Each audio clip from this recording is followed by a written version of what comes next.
Welcome back to 5-Minute Knives. We have an interesting, nifty little fixed blade for you guys here today. This was sent in by one of my customers. Shout out, Mr. Jackson. Thanks for sending this guy in. And this is the SOG Altair FX fixed blade.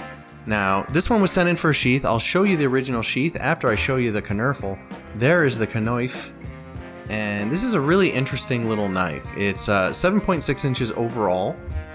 And it has a blade length of 3.63 inches, but the cutting length is 3.5. Okay, this is CPM 154 steel, and it's got a blade thickness of 0.11 inches, which I really love. And notice that there's jimping both on the base of the spine here and further down the back of the blade, which I really love for this cut here. It's actually really nice. So this is a very well thought out, nice little EDC fixed blade. I really love how the spine comes down into this like blunted bird's beak here. It fits my medium large mitts pretty well, and I get good grip on this thing. It's very thin in the hand.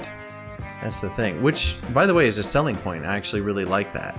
The handle thickness is only 0.42 inches, which I actually really like. Very thin in the hand, which I love. So you might be asking yourself, well, why did my customer want a pancake sheath when we could have just made a taco with some straps? Well, I'm assuming he actually wants to wear this on the belt, somewhat concealed and hidden, and this will sit very flat against the body, you know, in this combat loop. You guys know how these work. Here's the combat loop. You push the button, very much like a tech lock. I prefer these.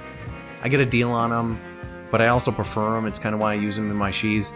They come standard in all my sheaths, but you guys could always, you know, get different attachments on the market, and these holes are drilled to fit almost anything. So you're good to go there. But this knife is interesting. I'm seeing it on Blade HQ, which I no longer shop from, at 150 bucks right now. And price is subject to change, but I actually had a bad experience at Blade HQ many years ago, and it caused me not to shop there again. So as you guys know, I am teamed up with Blade Ops, but when they don't have something in stock that I'm interested in, I'll shop around. And for this little guy, I looked around and I saw on Amazon right now, it's available for $99. Now at $99, is this little sucker comparable to the SE Azula, to the White River Backpacker Pro, you know, which is a bit more money? I mean, for my money, I like this knife. You know, the CPM 154 steel is very serviceable. It's very sharp from the factory. Nice edge by SOG. Good job on that. Very generous lanyard hole here. I love this blunted bird's beak. I absolutely love that. I really like how the tang sits proud of the handle. Very nice touch. I always like that. Nice crowned tang. Feels good in the hand. The handle has some texturing. However, it's very slick, surprisingly.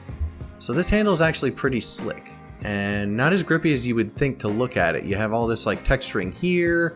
It works though. For some reason it works. I mean, when it's in my hand, it's in my hand. I don't know, I don't feel like it's gonna slip out. However, it's not as grippy as you would think from looking at it. You know what I mean?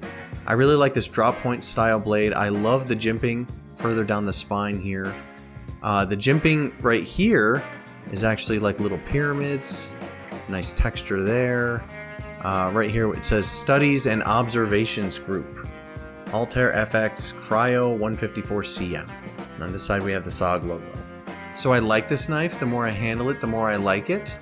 It's got a little oil on it from sheath making. This is going to go right back to my customer tomorrow, out in the mail.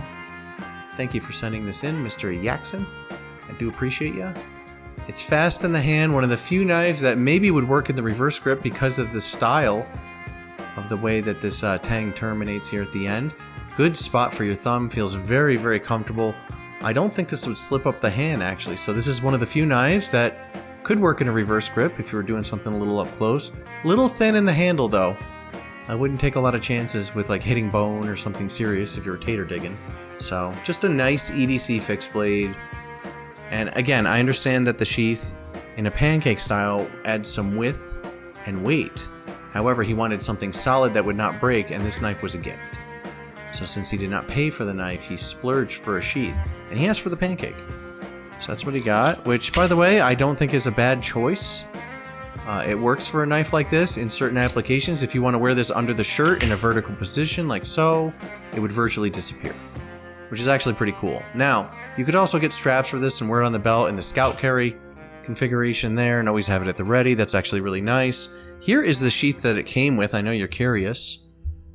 And it's a bit of a maraca in the sense that some of these screws have come loose. You have a metal clip, which is fine and serviceable, but it's a weird design on this like plastic bracing here. Mr. Jackson rightfully guessed that this would break on him immediately. It's just some polymer material. The plus side of the sheath is it's very minimal. Oh, see, this is coming up. It's a little weird. It's very minimal, which I really, really like, and there is no rattle from the sheath itself. It's built tight, which I do appreciate. So companies are starting to get that right, which I do like. That being said, it's kind of a meh sheath. I wouldn't be too excited about this one. However, if this is the sheath you wound up with, and you already dropped money on the knife and you didn't really want to spend any extra, it's fine. This works. It's okay. It's a little weird, but once you get used to it, I'm sure it's fine. However, Mr. Jackson went ahead and commissioned ya boy to make something a little more solid and durable that will last a lifetime. And if it doesn't, I'll make another one. I've never had one break though. So I don't know, 150 bucks on Blade HQ right now, a little rich for my blood. That being said, 100 bucks on Amazon? Ooh, that's a decision to make. It's not a bad little sucker. It's growing on me. The more I handle this thing, the more I like it. It would be really nice to have out in the field, I'm sure. Very good with like weather. Comes with a great edge here. You have that nitride finish on there. Very smooth, very slicey, little thin blade. I really appreciate that. So I think that this knife would be very serviceable. Let me know what you guys think in the comments. Do you own this? If so, how is it holding up? And also, what do you think about it comparing to like the Azula and the White River Backpacker Pro? Those would be like the two that would kind of stand out. Maybe the Becker BK11 or something like that, but this is like in that ballpark. I really like it. I don't know. I need you guys to help me make up my opinion here, because it's going to take a little time. I need some more time with this knife to give you a valid opinion on whether or not I'm going to buy it, but I think it's neat. I wouldn't spend 150 on it, but would I spend 100? Ooh. It's right. I'm right on the fence on that. I probably would. I think this is worth 100 bucks. So, especially if you know a good sheath maker, right? Anyway, if you guys need a sheath, go ahead and email me at dragonscalejoe@gmail.com. And that's enough rambling for me. I'll see you guys next week on 5 Minute Knives.